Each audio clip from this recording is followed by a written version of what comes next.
오늘은 날짜로 11월 1일입니다.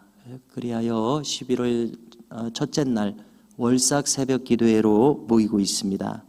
참으로 바라기는 이 한 달도 주의 은혜 가운데서 우리의 모든 생활이 주께 이끌려 이루어질 수 있기를 소망합니다.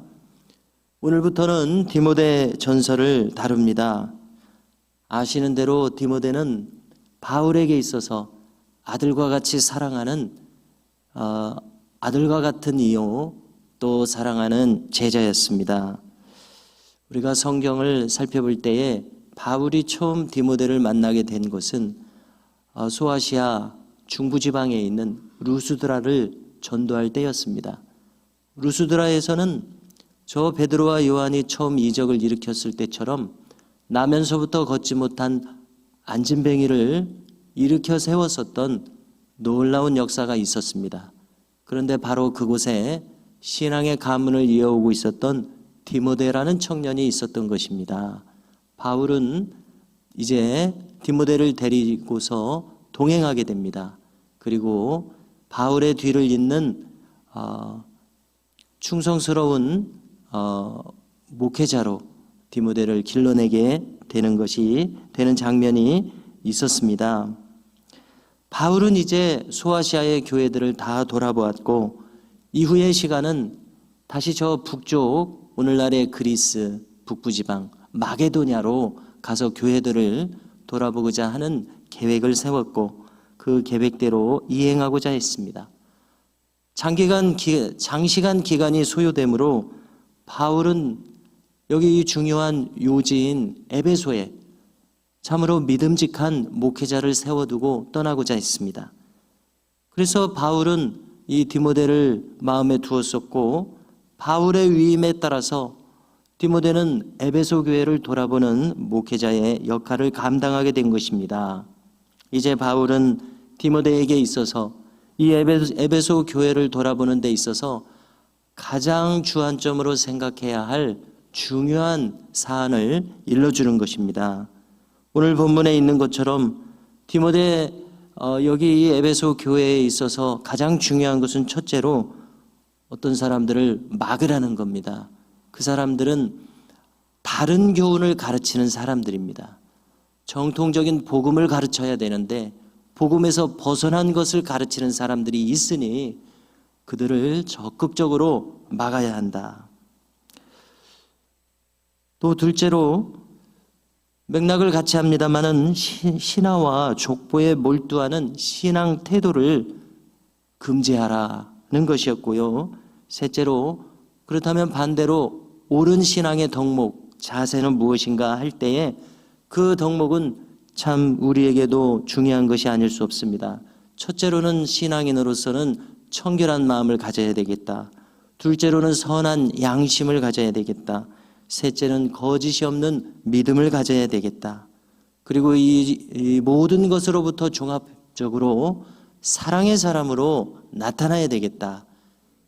그래서 바울이 지금 방금 말한 것은 참 신앙인은 어떤 사람인가 하는 것에 대한 중요한 정의임을 알 수 있습니다. 이것은 뭐 어려운 것도 아니고 복잡한 것이 아님을 알 수 있고 우리는 참 쉽게 이해가 되면서 그렇구나, 신앙인의 모습은 이와 같구나, 잘 이해할 수 있는 내용이라고 여겨집니다.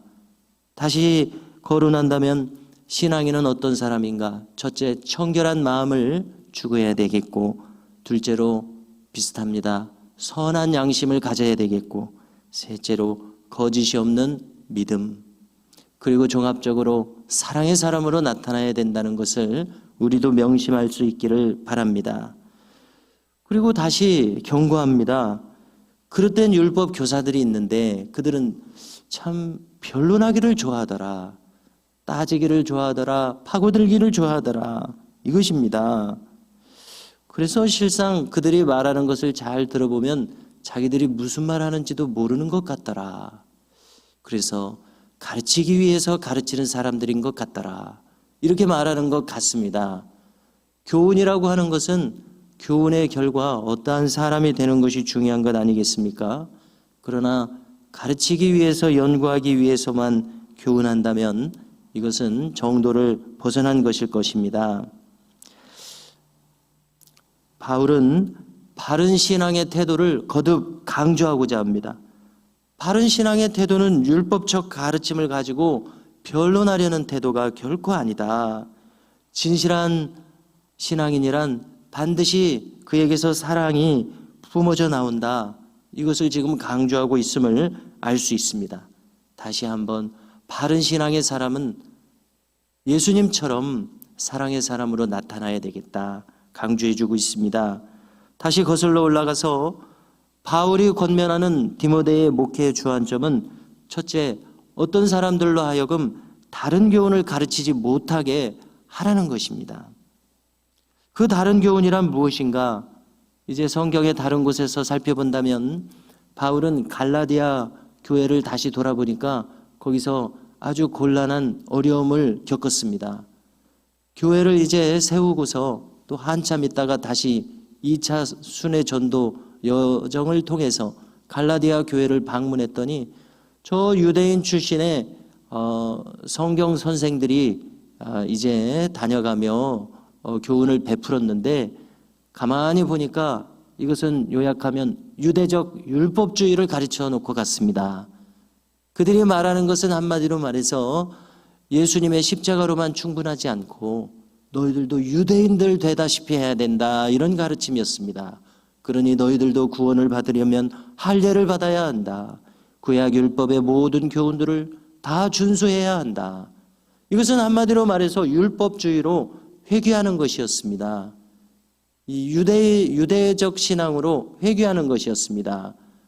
유대적 신앙은 참 신앙의 예표로서 우리가 요약할 수 있습니다. 그 모든 것이 가르치고 있는 원본인 예수님이 오셨기에 예수님의 십자가로 모든 것이 수렴되고 요약되고 충분한데 이제 거꾸로 예수님의 십자가로는 충분하지 않고 할례도 받아야 된다.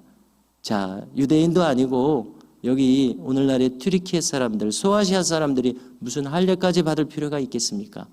우리 한국인들한테 예수님을 제대로 믿으려면 할례도 받아야 된다. 그러면 이것은 문화적으로도 가당키는 하겠습니까? 문화적으로는 둘째요, 성경적으로도 이것은 합당치 않은 것입니다. 그래서 예나 지금이나 이렇게 율법주의적 행위나 이 가르침이나 연구를 주장하는 흐름이 있는데 그것은 여기 이 바울에 따르면 참 복음을 흐리는 그릇된 교훈이라는 것을 다시 확인하게 됩니다. 그래서 예전에 갈라디아 교회에서 자신이 싸웠던 대로 바울은 갈라디아서를 읽어보면 마치 눈앞에서 아주 열을 내면서 말하는 것 같은 느낌을 줍니다. 내가 언제 너희더러 다른 교훈을 가르치라고 하더냐?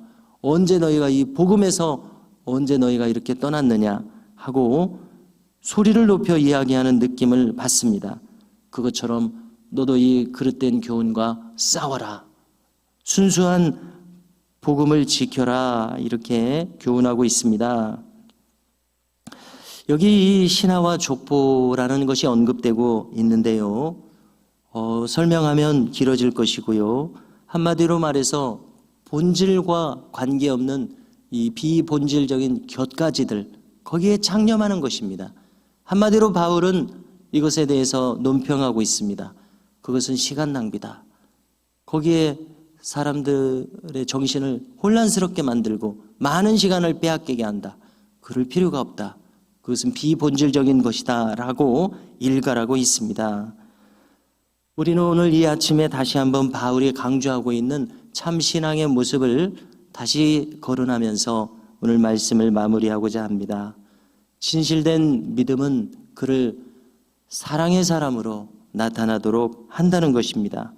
그러므로 우리도 마찬가지로 율법주의에 치우친 그러한 인간상이 아니라, 따지는 모습의 그러한 인간상이 아니라 사랑으로 충만한 신앙인으로서 나타날 수 있기를 간절히 소망하게 됩니다.